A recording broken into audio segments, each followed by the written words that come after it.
그다음에 이제 우리가 증명할 수 있는 게 이제 이게 뭐냐면 현대 문명이 이게 인간을 무도덕하게 만들고 예, 예. 삶에 대해서 빼딱하게 만드는 측면이 있다고. 여러분 그렇죠. 개인을 산산이 원자적 존재로 해체시켜 버리니까. 예, 예, 예. 그런데 한국인들이 이 북한의 급속 발전, 북한의 그 부활 이런 경험과 맞물려서 삶에 대한 총체적 긍정을 하는 문화, 굉장히 고도의 현대 문명인데 삶에 대한 총체적 긍정이라는 멘탈이 결합돼 있는 예, 예. 그런 모델을 만들어낼 것 같아요. 그렇죠. 뭐 우리 변호생이 우리 지금 새 정부 집권 윤석열 정부 집권을 일단은 전체주의화를 5년 유예했다 그러는데 사실은 이것도 지금 이 새로운 모멘텀을 만들 수 있느냐 없느냐의 기로고 만약에 지금 여러 가지 국제적인 상황, 국내적인 상황을 보면은 우리가 가지고 있는 역량이 대한민국을 위대하게 부활을 시켜서 그리고 이 인간에 대한 혹은 인간의 삶에 대한 굉장히 적극적이고 총체적인 긍정적인 그런 이 힘을 결집할 수 있는 이 어떤 모델을 만들 수 있는 지금 왜 그러냐면 세계에서 가장 비참한 전체주의 체제의 그 희생자가 민족의 절반인데 예. 머릿수로 따지면 민족의 3분의 1. 예. 거기가 세계에서 가장 성공적으로 현대 문명의 물질적 차원에선 진입을 한 예. 그리고 뭐 기타 등등해서 진입을 한 이그 한국과 대한민국과 같은 수준으로 급속 발전하게 되는 어떤 전반적인 어떤 부활의 기운이거든 이게. 그렇죠. 예. 생명이 살아나는 기운이에요. 저는 그래서 위대한 부활이라고. 예, 그래서 이게 이게 북한뿐만 아니라 남쪽에 대해서도 사람들을 굉장히 각성시킬 거예요. 예, 예. 그래서 예를 들면 선진국에서 대체적으로 출산율이 낮은데 예. 출산율이 다시 회복이 돼서 뭐 아이를 많이 낳고 기르는 거를 삶의 중요한 그 가치로 인정하는 그렇죠. 그런 게 되지 않을까. 지금 뭐 북서유럽은 다 대부분 다 이게 회복이 됐죠. 북서유럽이 좀 회복됐고 그다음에 전체적으로 이제 출산율 굉장히 높은 게 오히려 이스라엘이야. 이스라엘이고요. 예, 예. 미국은 겉으로 보면 높은데 유입도 많고 그래요. 그래서 실제로 그렇게 높진 않아요, 미국은. 그러나 그 높은 데는 무지하게 높고. 그러니까 그리고 이제 한국이 요새 이제 낙태가 굉장히 문란합니다. 그렇죠. 어마무시하게 그게 그러니까 헌재에서는 낙태에 대한 단속 기존 법에 의한 단속을 헌법 불일치라고 판정을 내렸는데 국회에서는 새로운 낙태 규제법을 안 만들었어요. 그래가지고 이게 회색지대가 발생해서 아무나 약 먹고 지금 난리가 아니에요. 네, 맞습니다. 그래서 이거 지금 이게 태아를 죽이는 건데 이 낙태거리는 문화, 프로라이프 문화 이런 것도 이제 강화돼야 되고 또 이거는 지금 이건 프로테스탄티즘이 굉장히 큰 역할을 했는데 지금까지 LGBTQ를 하위 문화로 제어를 시켜놨거든. 그렇죠. 이게 그 제어가 지금보다 좀 더 강력하게 제어되는. 그러니까 뭐냐면 LGBTQ 우리는 그렇잖아요. 우리 동성애 한다고 해서 네. 이 땅의 수천 년 역사 동안 사람을 목 잘라 죽이거나 감옥 보내거나 때린 적이 없어요. 그렇죠. 미국이나 서양은 목 잘라 죽이고 감옥 보내고 때렸단 말이에요. 그렇죠. 동성애 한다고. 우리 때린 적이 없어. 그러나 또 거꾸로 나는 동성애자예요. 그러니까 나는 스마트해요. 나는 개념 있어야 하고 잘난 체 하는 것도 웃기는 짓이야. 뭐 일부 있지만 그건 이제 일부 뭐 조그만 이제 운동. 아니요, 한국에서는 없는 거예요. 원래 한국 문화는 그게 아니야. 그냥 그거 네 알아서 하는데 야 그거 뭐 대놓고 뭐, 그러니까. 뭐 떠들 일이냐 뭐 이런 그러니까. 식이자고 그렇죠. 여기는. 그게, 그러니까 하위 문화라 서브컬처. 네, 서브컬처죠. 예. 무슨 젠더 평등 무슨 성적 자기결정권 웃기는 소리 하지 마. 야 그거 그렇게 시끄럽게 떠들 일 아니야. 그냥 알아서 해. 그렇죠. 그렇게 해야 되거든 이 문제가. 그렇죠. 그게 딱 굳어졌으면 좋겠고 그 다음에 현대 문명과 함께하는 이런 새로운 도덕성, 새로운 도덕성이 좀 확립됐으면 좋겠다. 이거 바람입니다. 이런 게 근데 희망이죠. 이게 가능할지 가능할 것 같다. 가능할 것 같다라는 저는 그렇게 거죠. 봐요. 예, 예. 우리 한국인은 독특한 그 운명적 조건 때문에 예, 예. 자, 이런 상태에서 지금 중국은 완전히 거꾸로 간단 말이에요. 완전히 거꾸로 가죠. 예, 완전 거꾸로 가고 있어서 이 중국 간첩스러운 자들이나 종중 세력이 이제 쓸 자리가 없어지는 거예요. 한번 올해 11월에 중국서 무슨 일 벌어질 것 같아요? 올해 11월, 10월, 11월 이제 두 달 뭐야. 중에 이제 걸쳐서 있을 텐데. 당 총석이 이 말은 저기 연임 규정을 네. 이제 철폐를 이미 다 해놨. 그러니까 규정은 이제 일단은 철폐하기로 한다 그러고 네. 새로운 임기 시작을 추인을 받는 게 올 11월 달에 20차 당 전국 대표대회입니다. 네, 10월, 11월인데 뭐 10월에 취임 받을지 11월에 20월 취임 초 되겠죠. 이게 마침 또 네. 미국 저기 중간선거하고 거의 네. 겹쳐요. 그럼 이제 시진핑 황제 체제는 이 레시피가 저거 4개잖아. 네. 마피아 자본주의 그대로 가져가고 예.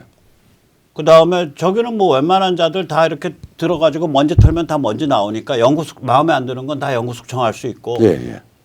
그 다음에 뭐 홍콩, 티벳, 신강 위구르 뭐 이런 인권 탄압 또 국내 기독인들 인권 탄압 이거 계속해서 자행할 거고.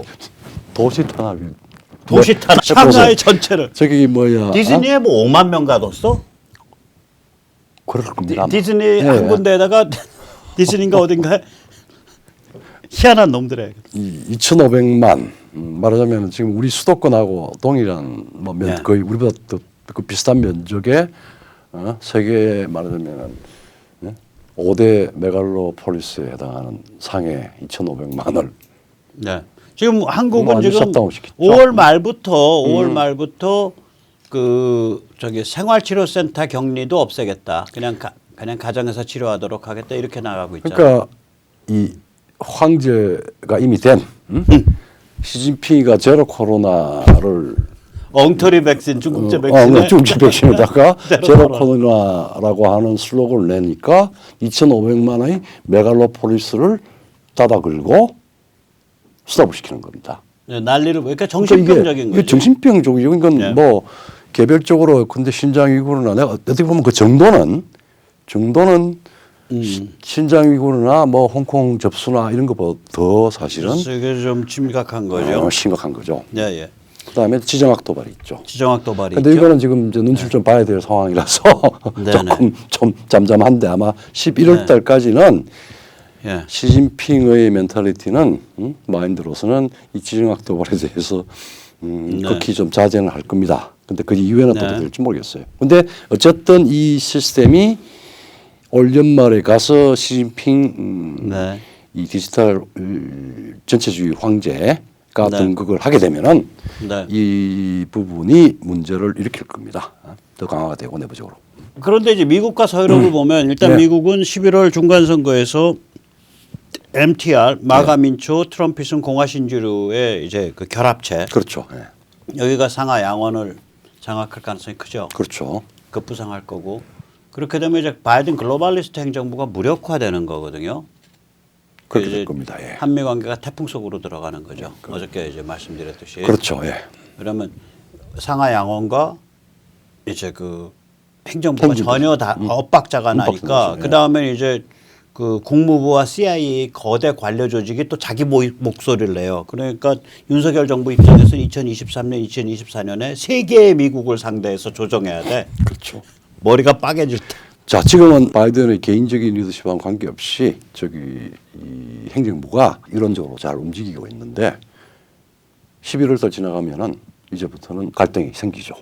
그러니까 이런 거죠. 이 지금은 행정부도 민주당 글로벌리스트. 그렇죠. 그다음에 연방 상하원도 다 민주당 글로벌리스트가 주도하고 있으니까 예, 예.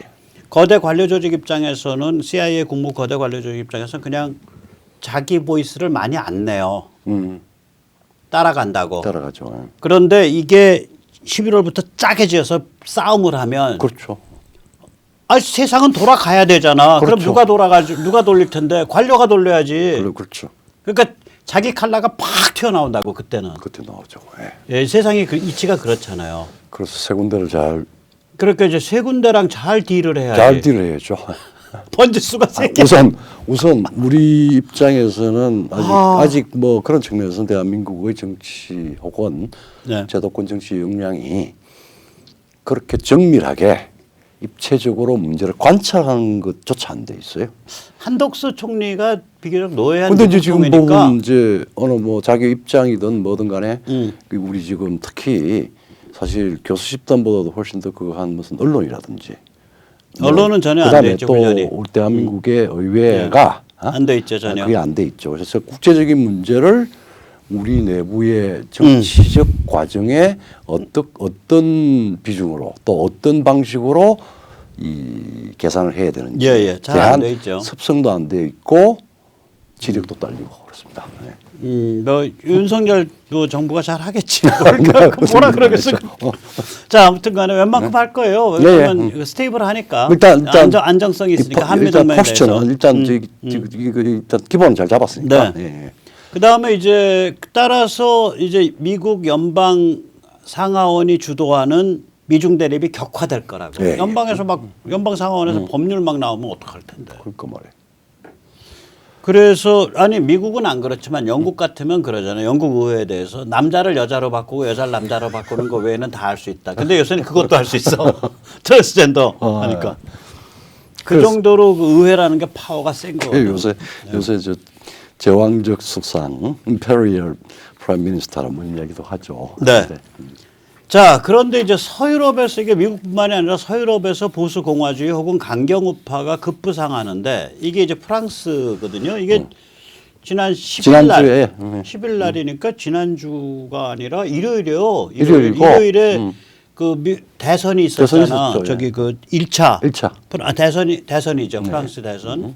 근데 에마누엘 마크론하고 강경우파의 르펜하고가 거의 같아요. 27.8, 23.1. 4.7% 차이 나니까 뭐 예, 거의 예. 같고. 그다음에 또 이제 제3으로 보이는데 원래 사회당 약간 저기 극좌 쪽인데 지금 완전 당 이름도 극좌. 바꿔가지고 예. 저기 장리 그 멜랑숑이라고 하는 사람이 나왔는데 그것도 22%니까 사실은 3분이 돼 있는 것 같이 보이죠. 3분이죠. 3분을 보이죠. 3분지계가 된 거예요. 이게 근데- 이제 당 이름도 황당해요. 굴복하지 않는 프랑스. 라 프랑스 앤스미. 앵수미즈. 네. 그러니까 이게 그래서 이 굉장히 지금 상황이 다이내믹해지고 있습니다. 프랑스도. 그렇죠. 네. 르팽이 약진을 했고 그럼 이걸 다시 한번 보시면 4월 24일 결선 투표하거든요. 이제 예. 마크롱하고 르팽 사이에. 근데 이게 문제가 뭐냐면 프랑스가 중간지대가 실종해버린 거라. 이게 중간지대가 마크롱이 가지고 있는 게 다예요. 그러니까 옛날엔 중간지대가 넓었잖아요. 넓었죠. 그래서 다당제고.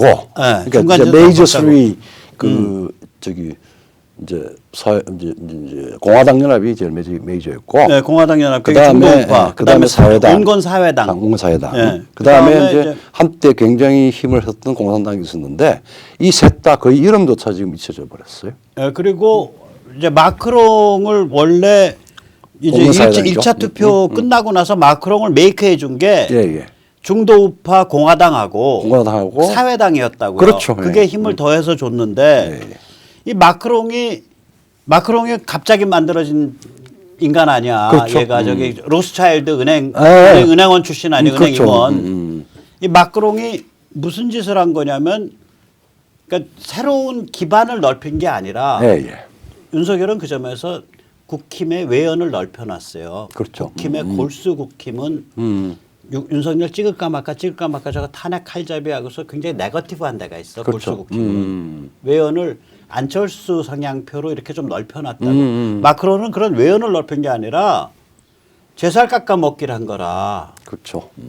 그래가지고 중도우파 전통적 중도우파인 공화당 네. 이렇게 드골과 시락을 아마 네, 그렇죠. 되죠? 네. 거기 다 잡아먹었고 예. 그다음에 온건 사회당도 밑에랑 다 전통. 잡아먹었다고요. 다 잡아먹었- 밑대랑을 배출한. 그래서 요번에 대선을 보면 그 사회당이 밑대랑을 배출한 당인데 1.8%. 1.8%.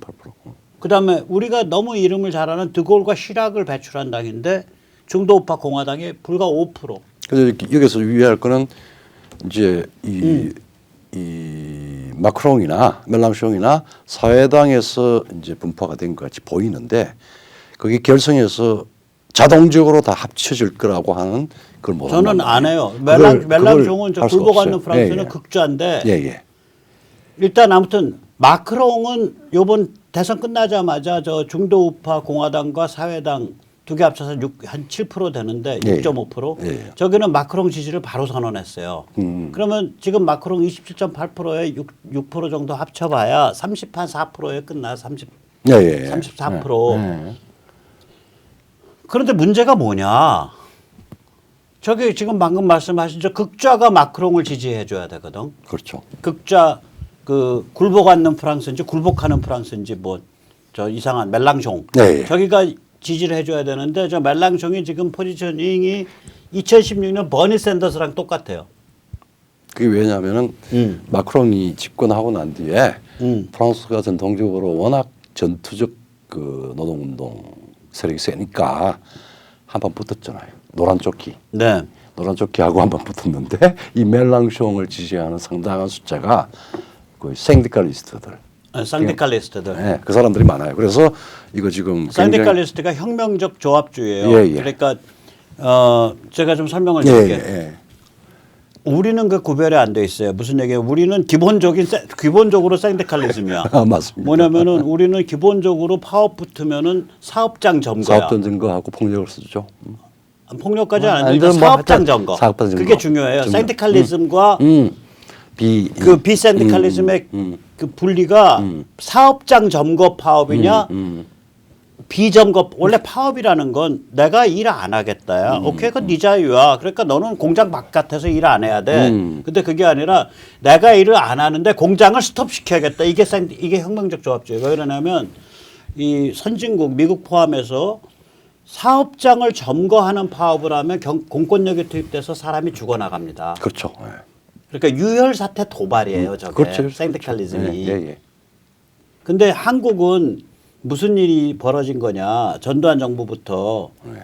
길거리에 나오면 국가가 흔들리니까 야 사업장 점거해. 길만 나오지 마. 그래서 전두환 정부 때부터 노동조합 운동을 전부 샌디칼리즘으로 몰아넣은 거, 공작 안으로. 그것도 있고 그다음에 한국은 이제 업주들도 창업 그러니까 이제 그 이제 기업마다 좀 다른데 뭐뭐 업주가 거기에 대해서 너무 편의주의적으로 그걸 해버렸죠. 네, 뭐 지칭은 안 하겠습니다.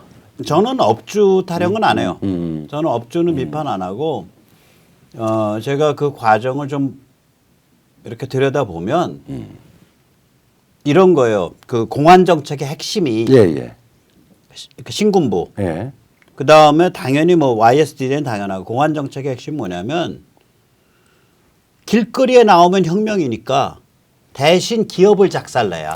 이제 그게 그 부분이 존재했고 그다음에 이제 노태우 정부 뭐 이제 우리가 민주화되고 할 때 이게 일반화가 되면서 그때 그 뭐 전복 세력과의 연합이 되고 바로 그 특히 현대대우에 대해서는 양 공격을 하고 아까 이 사업장 점거라고 하는 거 그때부터 굉장히 상식화돼 버렸죠. 상식화돼 버렸죠. 예. 그래서 그러나 이거는 글로벌 스탠다드로 보면 비상식입니다. 그렇죠, 비상. 글로벌 스탠다드에서는 오히려 사업장 점거가 혁명을 유발하는 도발이에요. 그 도발이죠. 예. 네, 그래서 예를 들면 우리가 그 노동절 메이데이, 메이데이가 그게 아마 피츠버그에선가 그 일대에 그 광산을 점거한 광부 파업에 때 공권력 투입돼서 죽어나간 거에서 시작한 거거든 메이데이가. 그렇죠. 예. 그게 그러니까 이 사업장 점거가 유혈 사태를 일으키는 도발이고 그걸 감행해야 된다. 예. 조합이. 그래서 이게 혁명적 노동조합주의라 그러고 이걸 영어로 신디칼리즘이라 그러죠. 예. 그 신디칼리즘 전통은 따라서 공산주의랑은 좀 달라요. 그러니까 공산당은 예. 조합에 의존을 안 하거든. 조합은 겉으로 띄워놓는 외곽 조직이고 당 조직인데 신디칼리즘은 조합이 혁명 조직이야. 그러니까 이게 프랑스는 아직까지 그런 이 특유의 요소가 이제 두 가지죠. 68 사태 때 말하자면은 그 유명한 사르트르가 르노 공장에 점거를 해서 거기서 혁명을 선포를 하고 그걸 하죠. 네. 그러니까 공산 이념 사상가하고 그다음에 이 혁명적 조합주의가 합해서 굉장히 파괴적인 걸 했고 그다음에 이제 또 이 권위의 상징 소르본느를 이제 이 점거를 해서 이름을 예. 다 없애버리는데 어쨌든 간에 이 프랑스는 이 네네. 뭐 아주 매년은 아니지만 이런 큰 충돌이 있습니다. 어쨌든 그 마크롱이 노란 조끼 문제 가지고 네. 사업장은 아니지만 길가에서 싸움을 했죠. 예. 예. 그래서 이게 이제 그 지금 문제가 뭐냐면 저 멜랑숑이 예. 아까 버니 샌더스랑 같다라는 게 뭐냐면은 그날 투표 결과 직후 4월 10일 날 밤에 일요일 날 밤에 르팽한테 한 표도 주지 마십시오라고 말을 했어. 예. 그런데 마크롱한테 표 주십시오라는 말 안 한 거야. 그렇죠. 예. 이게 이제 뭐냐면은 마크론 낙선을 은근히 기대하면서 왜 마크론 낙선돼서 중도가 몰락해 버려야 자기들이 다이다이 붙잖아. 그렇죠. 예. 그러면서 자기는 내가 언제 르팽 찍으라 그랬냐? 나는 그런 적 없어. 그러니까 자기 낙선 책임은 면피돼. 그렇죠. 예. 이게 2016년 미국 버니 샌더스 입장이에요. 그래서 지금 그래서 버니 샌더스 그 집단이 저거를 취하는 바람에 트럼프가 이겼다고. 그렇죠. 예. 2016년에. 그래서 본선이 이게 박빙승부입니다. 며칠 안 남았습니다. 개봉받습니다. 24일 날 프랑스의 뭐 이제 누가 이기던 나라도 간에 프랑스 아닌데. 정치가 바뀐 거예요. 박빙이 됐다는 왜냐면 얘기는 지난번에 마크롱이 예. 66% 절대적인 압승을 했죠. 예. 근데 이번에는 이제는 55대 뭐 45, 뭐 58대 42, 뭐 이렇게 이렇게 사실 프랑스가 이게 53대 47 압승하는 국가가 아니거든요. 다당제이기 때문에. 근데 아마 이제 이 양극 세력으로 심지어는 르팽이 이길 가능성도 좀 있고. 뭐 배제하지 한 못해요. 10% 가능성이라도 있어요. 그러니까 이거 어마무시한 변화인 거예요. 자, 이렇게 세계가 바뀌는데 국내 종중 세력 이거 중국 간첩스러운 자들 갈 곳이 있겠어요? 좀 잘 봤으면 좋겠습니다. 우리 이제 중국에 대해서 아주 네. 망상적 기대를 한 사람들 지금 그렇습니다. 네. 우리 문 대통령이 이제 하산하는데 며칠 있으면 예, 그 문재인과 이재명이 국내 종중 세력 혹은 중국 뭐 양자 간첩스러운 산맥이죠. 세력의 뭐. 저 대변인들이잖아. 대변인들이죠. 예. 문재인이가 뭐라 그러는지 한번 간단히 정리해 주시죠. 뭐 저기 취임하고 얼마 있어서 바로 큰 산이요. 한국은 작은 봉우리니까 우리는 중국몽에 합류하겠다. 네. 이게 무슨 뭐 4대 말하자면 신화본에서 해야 될 일을 왕이 직접 가가지고 잘 봐주십시오라고 했습니다. 그다음에 두 번째 그건 뭐 그냥 말만 하면 됩니까? 예. 외무부 장관이 이제 삼불 합의를 했죠. 뭐 그냥 입장 맞춤형 했다고 이야기를 하는데 첫 번째가 사드 추가 배치 안 하겠다. 우리 스스로. 그다음 MD 배치 그러니까 이건 사실 MD에 가입 안 한다는 이야기고. 네. 그다음에 한미일 삼각동맹에 그러니까 한미일 삼각동맹으로 발전시키지 않겠다. 예. 뭐 이런 것들입니다. 그러니까 MD 합류 안 하고 사드 배치 네. 추가 배치 안 하고 그렇죠. 한미를 예. 강제적으로 우리가 네. 주도권을 가지고 묶지는 않겠다라고 하는 네. 소위 말하자면은 저기 안보 주권, 국가 주권을 포기하겠죠. 그 다음에 그 가서 바로 그냥 한국은 중국과 운명 공동체라고 그랬습니다. 예. 그게 이제 뭐 문재인 대통령은 이제 퇴임하고 베이징 가서 사시면 되겠네. 그렇죠. 뭐 운명 공동체니까. 운명 공동체는 가족과 국가니까 뭐 그쪽을 더 좋아하면 가면 예. 되죠. 그다음에 그 다음에 마지막에 또 임기 하반기를 이제 접어들어서 거의 이제 말기에 와서 종전 선언을 하자라고 하는 업무를 만들었습니다. 네. 그게 사실 저걸 이제 끝내요. 하게 예. 되면 유엔사가 해체되고 예. 유엔사가 해체되면 북한 급변 사태 때 미국이나 서방이 북한에 개입할 명분이 없어져요. 명분을 그다음에 적용하죠. 북한 체제를 인정하게 되죠. 예. 지금 휴전이니까 교전 집단이거든. 예. 그다음에 그렇게 되면은 결과적으로는 북한이 중국의 직영식민지로 전락하게 되죠. 그렇죠. 예. 네, 사실 그런 흉악한 업무를 업무를 올해 계속 추진했죠. 추진해서 시진핑한테 한상 갖다 바치려고 그랬습니다. 그래. 예. 이재명도 만만치 않습니다. 위에 네 가지는 거의 비슷하고 삼불 지지하고 네, 똑같고. 그다음에 한 가지는 이제 우크라이나 사태에 대해서 초기에 경멸을 했죠. 네, 코미디언이 대통령이 되니까 저렇게 전쟁을 자초하는 게 아니냐, 뭐 이런 취지의 극언을 했습니다. 저기 젤렌스키의 발가락에 때만도 못한 자가 그렇죠. 이재명 씨, 당신은 우리가 보기엔 젤렌스키 발가락에 때만도 못해요. 그렇죠. 자, 마지막 이제 말씀드리겠습니다. 교추협 조전혁 당선 교육개혁 공명선거를 위해 지역활동가를 모십니다. 많이 문자로 연락해 주십시오. 그리고 이게 굉장히 큰 프로젝트라 군자금이 많이 필요합니다. 여유가 되시는 분들은 팍팍 질러주시기 바랍니다. 네, 오늘 여기까지 모시겠습니다. 네, 감사합니다. 고맙습니다.